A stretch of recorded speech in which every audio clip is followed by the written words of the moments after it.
Okay, so today we're going to talk about these large shifts in the Brahms Sonata, and really I think that although this is the actual part that you play, that really the root of it is this large octave shift, okay? So that's where we want to start. So we're playing B flat to B flat. Just to remind ourselves, this is the B flat that's located a half step past the harmonic.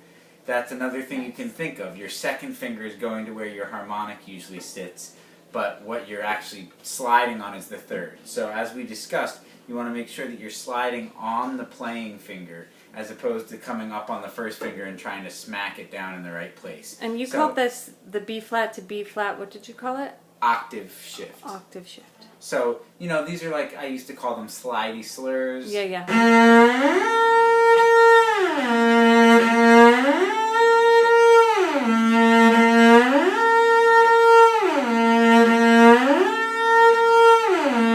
If you're not comfortable with that speed or the amount of, you know, the speed at which I'm going back and forth, you can always stay up or down.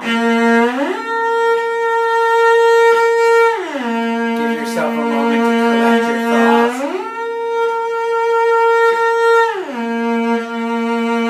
Okay, and then basically once you're comfortable with that shift, you're going to be comfortable with the figure as written, because really all you're doing is coming from the D string, E natural, in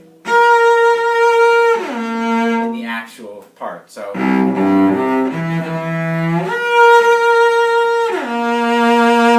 okay, so the root of it is very much the octave. Now, very much similar shift on the second,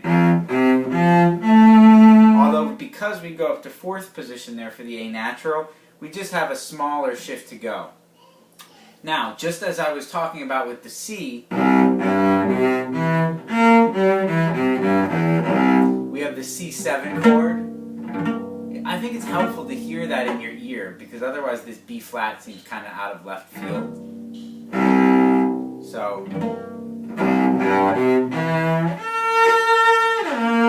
likewise we have our F major chord next.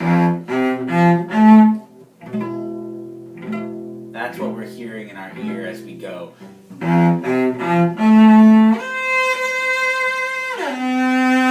And again, octave shift. And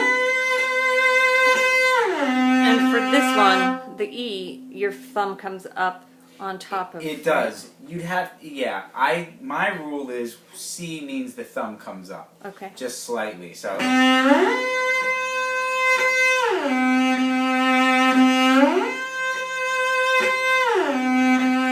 Once I can do that octave shift, that's where I start. Once I can do that, then I change it to. Because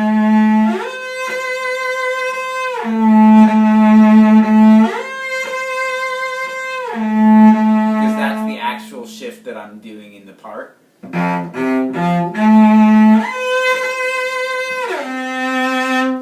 Okay, and then I start to work on the actual music, which is that both of these have very large crescendos in them, and you really have to just get to the point where you can just go for that shift and not be thinking about that and thinking about the amount of bow you're spending. Last quick mention here, kind of like one of the pro techniques to mention, is the bow drag on the way down. I'm not playing, I'm